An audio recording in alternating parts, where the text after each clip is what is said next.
Well, welcome to the 700 Club. It's the start of a new year. It is. Happy 2020 to you. We had a wonderful gathering that we're going to talk about a little bit later in the program, but you went up to the mountain and spent some time alone with the Lord.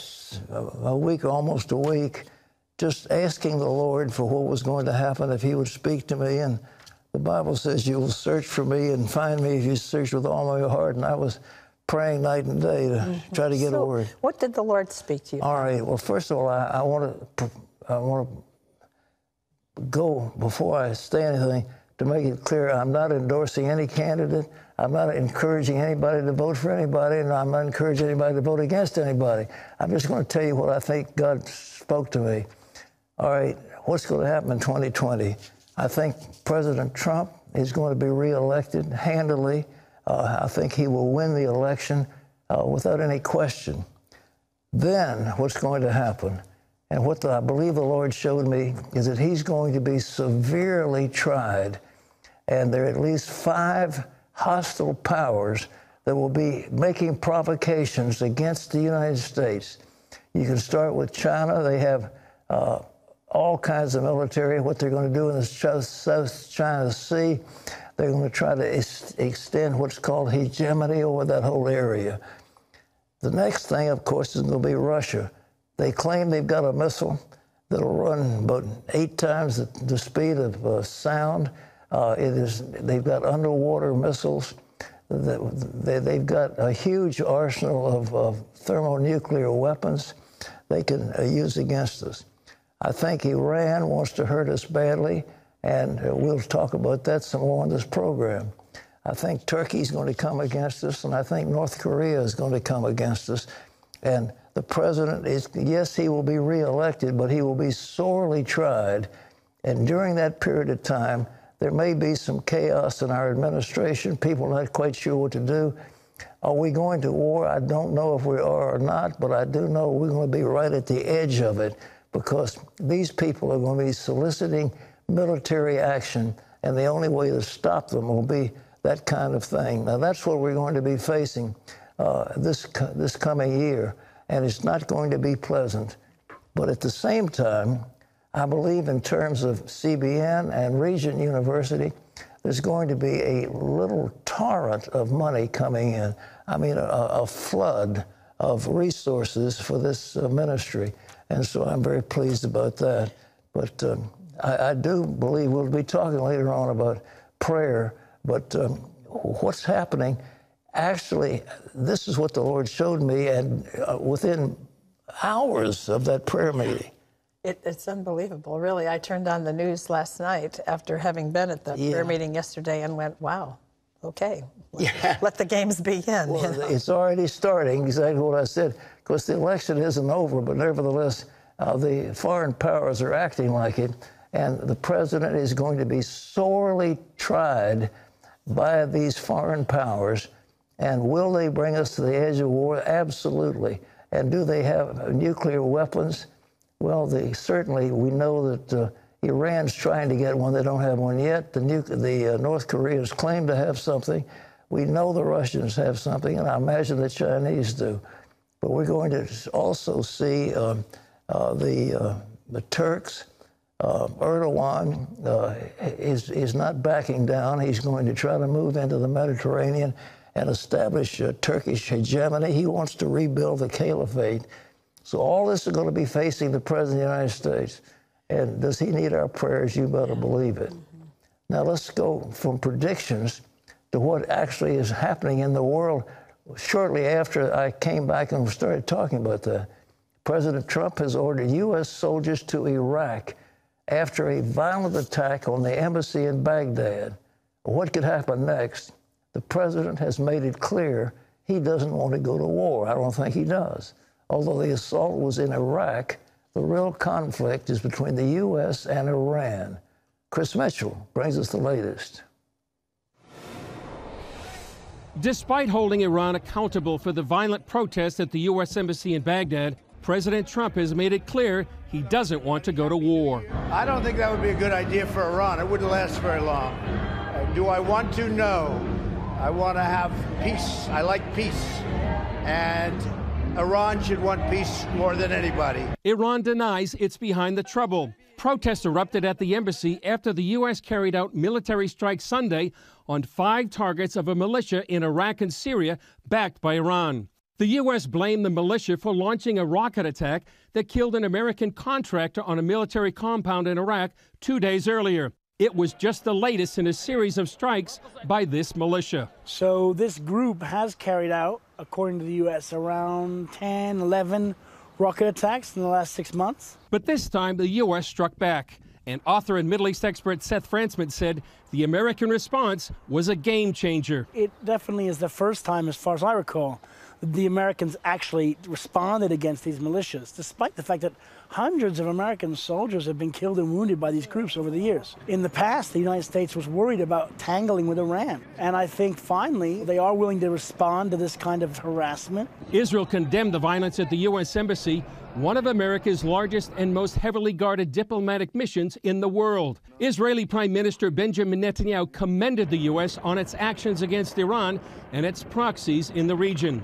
It does put them on the same side of Israel, and I think from Israel's perspective, they're very happy to see the United States kind of wake up to the threat. Israel itself knows it could be headed for battles with Iran.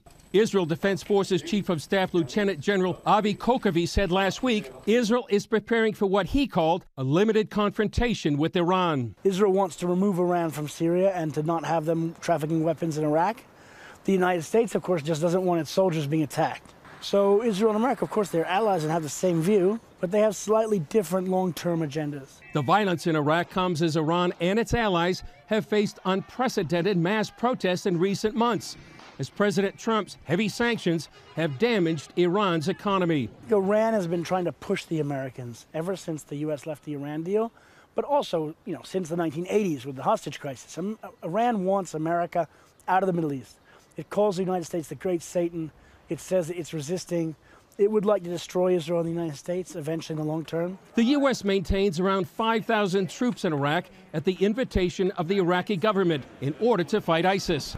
Frantzman says a series of attacks against the U.S. is meant to test America's limits. And we've seen this in the Gulf also. They attacked 6 oil tankers. They kidnapped a British oil tanker. They shot down a U.S. drone. That means they've attacked on land, air, and sea. This is a coordinated attack, and I think that Iran was waiting to see, okay, when will the Trump administration reply? And when they reply, that will give us an excuse to go even further. For now, this round of violence is subsiding, but as pressure mounts inside Iran, it's likely to erupt again soon. Chris Mitchell, CBN News. Well, in other news, deadly new weapons of mass destruction. That's what a growing number of countries are now developing. Does this mean we're facing a new Cold War? John Jessup has that story from our CBN News Bureau. Here's John. Thanks, Pat. And the answer to that question includes some of the countries Pat mentioned at the top of the program, including North Korea, which is threatening to unveil a new strategic weapon. Meanwhile, Russia has unveiled a deadly new hypersonic missile. China is working on one as well, which, as Jenna Browder reports, is raising concerns about the possibility of a new international arms race. North Korea has issued another threat against the United States. Kim Jong-un promising to reveal a new strategic weapon. President Trump, though, is playing it down. Look, he likes me, I like him, we get along. He's representing his country, I'm representing my country. We have to do what we have to do. Kim also teasing the possibility of breaking his country's self-imposed ban on testing nuclear weapons and intercontinental missiles. Both North and South Korea, along with the U.S., are locked in ongoing negotiations over denuclearization.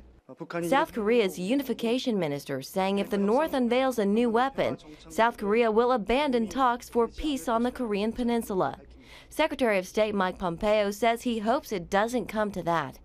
We're hopeful that the Chairman Kim will make the right decision. He'll choose peace and prosperity over conflict and war. Kim's threat comes just a few days after Russia announced its new hypersonic weapon is operational and ready for war.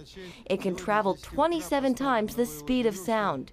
NATO's Secretary General has voiced his concerns. As long as we are strong, united and firm, then of course we can also engage in dialogue with Russia, including on arms control. We must avoid a new arms race. That's expensive, it's dangerous. Right now, Russia is the only country with a weapon, but China is also developing something similar, and the U.S. is working on one too. The economic rise of China provides great economic opportunities. It has lifted millions of people out of poverty. But at the same time, we see that China invests heavily in new, modern capabilities.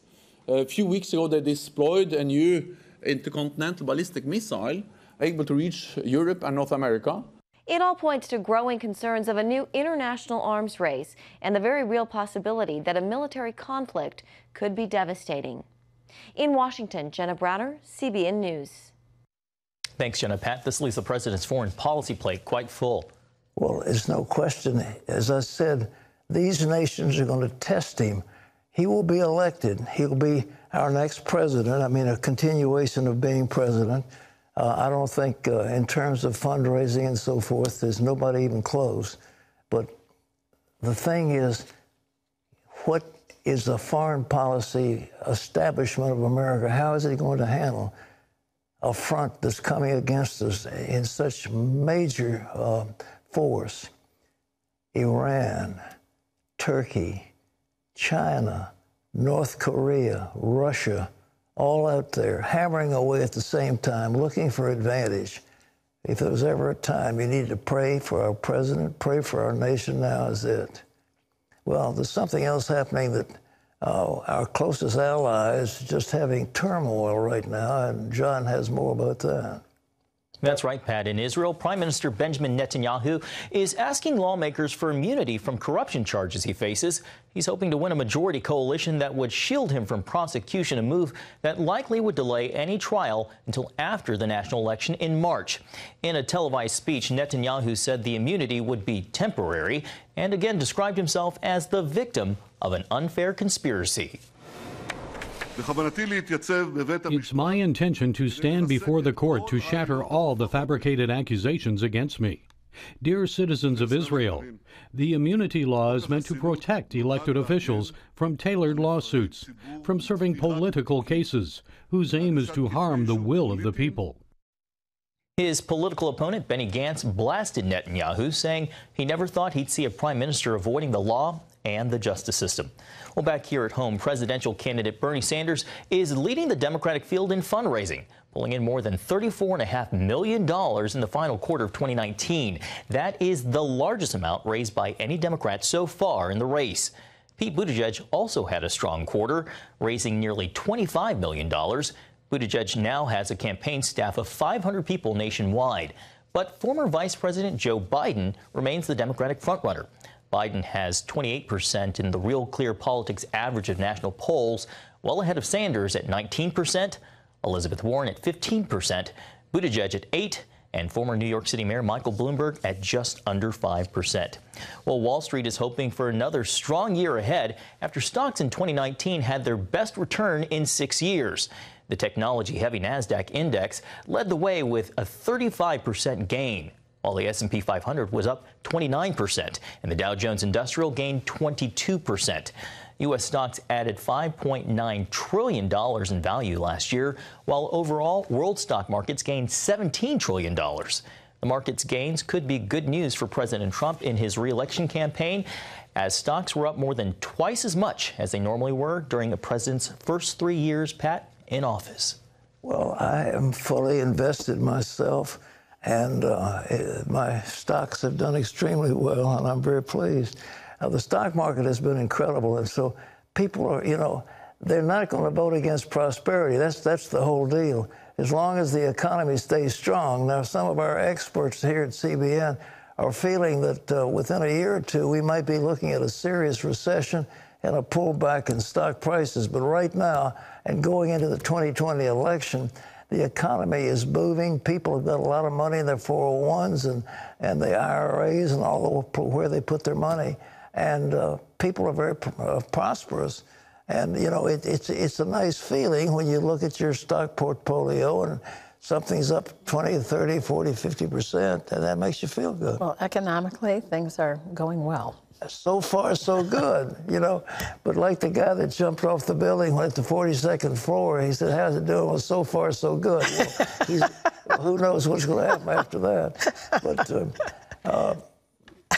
My counsel is to play it safe and you know, don't go out on a limb.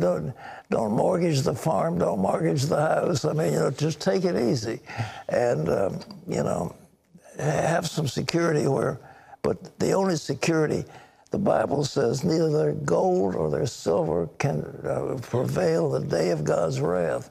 And if God's wrath is coming upon the nation, no amount of money is going to help us. So that's the thing you've got to remember. And I was reading today that story about the man who had stored up so much money. He said, "So take your ease. I've got much goods laid up."